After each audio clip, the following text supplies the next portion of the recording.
seventh early-stage company, Radious, from Portland, Oregon, is a B2B marketplace for rentable home office space. Please welcome Amina Morea.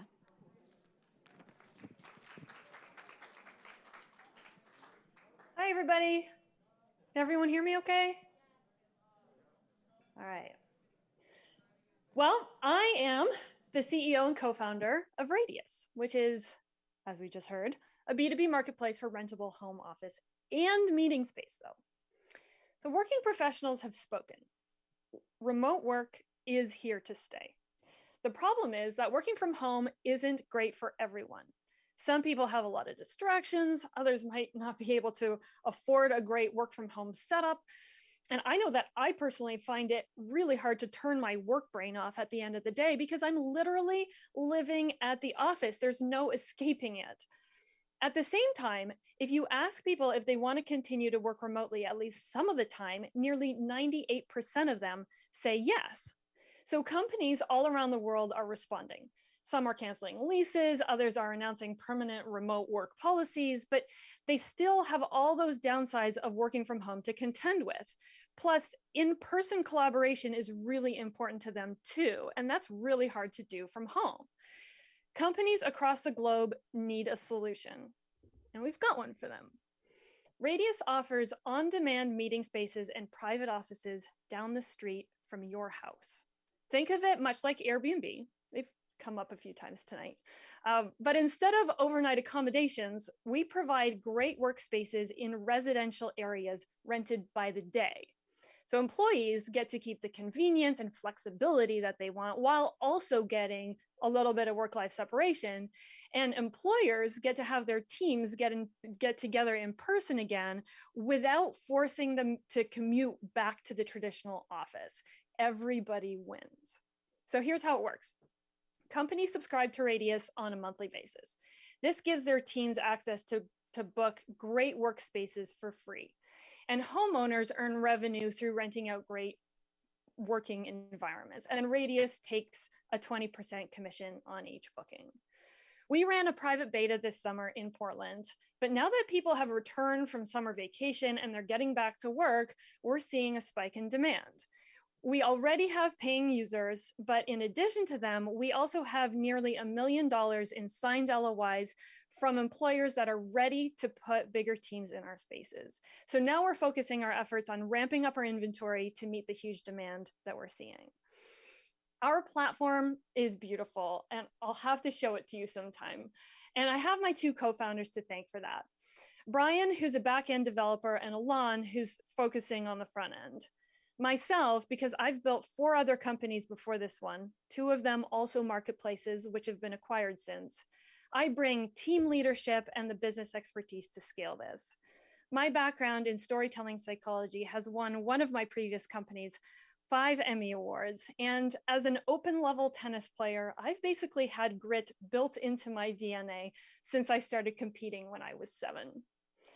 But what excites me most about this is that this is not just an office solution. We're not just another marketplace. We are fundamentally changing the way the world works. Companies no longer need to be limited by centrally located offices or employees isolated in their homes. Imagine a world where companies have distributed work wherever employees are. It's an entirely new model. It's a movement, and I'm thrilled to explore partnerships with investors who find this exciting too. Thank you, Amina. Beautiful pitch. Awesome, Amina. Hello. So today, the companies or the sorts of events or team meetings that you're describing, where would they be taking place today? Like in a hotel conference room, or like where are you trying to steal market share? Yeah, that's definitely one of them. Hotel conference rooms, which are, in my opinion, kind of sterile. You've got co-working spaces where you have some private areas to meet, but they're in high demand and low supply. And then, of course, you've got the traditional office, but over the last 1.5 years, people have gotten used to not commuting and having flexibility, and so people don't want to be forced back. So those are the big ones. And when you look for spaces, are these folks who are already renting the home on Airbnb, or whatever, or are these like, or do you have to go build a whole new inventory of spaces that is not currently being rented?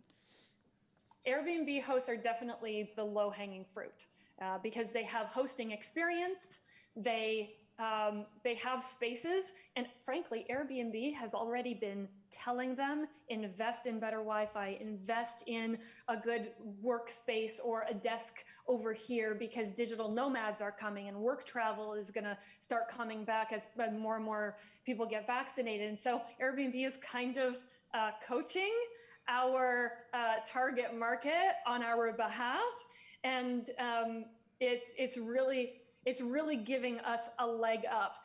I also want to add, though, that what are people doing when they're not vacationing? Like, we're just moving out of vacation season into winter season, and winter season is the slow season for Airbnb hosts. So for the first time, Airbnb hosts are going to be able to monetize this slow work season because we exist. And just to be clear about the revenue model one more time, you're selling to companies. Mm-hmm.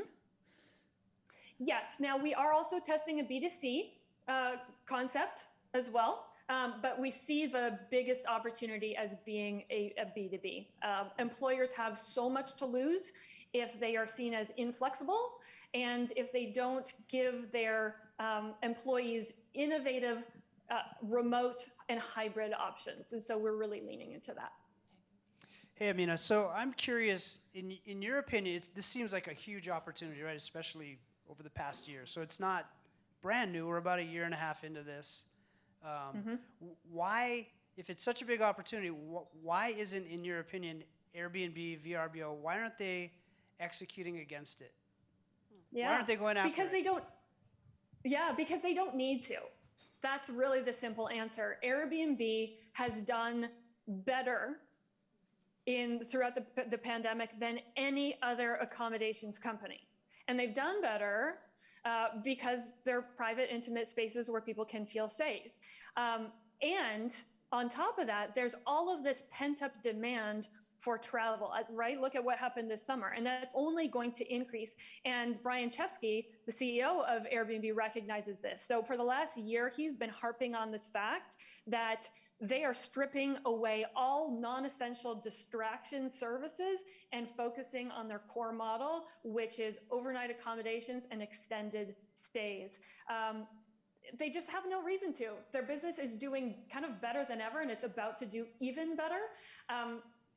That's not to say that, like I said, they are kind of training our potential hosts. And so could we partner with them in the future after we've taken the risks on their behalf?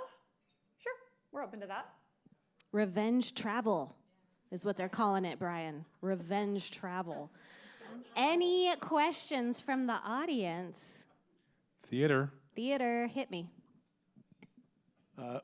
Will you be internationally based as well? Well, based is the definition of based has changed. In other words, right? would you offer locations and international locations? Absolutely. So our first pilot was in Portland. Next step is to expand domestically. But the TAM on this is huge, especially once you look at the world. Effectively, wherever there are people who can work remotely part or all of the time, we need to be there. Yes, question, Jonathan. We have a remote first office. I'd just like to get introduced to Amina so that we can start getting. Okay, Jonathan has a bunch of small airplanes and he wants to have a conversation with you. I'm thinking, has anyone thought about the water cooler situation? There's a lot of directions this could really go. Any other questions from the audience? No, I have to tell Jonathan. So Jonathan, we have a train car.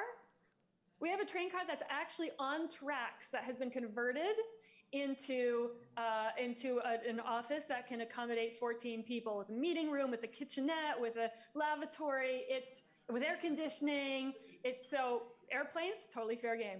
Ah, that's so great. That's really cute. Awesome. I want to see the train car. Awesome. Okay, I think we're good on questions. Amina, that was awesome. Thank you so much, and well done. Your pitch is awesome. Thanks, Amina. Thank you. Thanks for having me.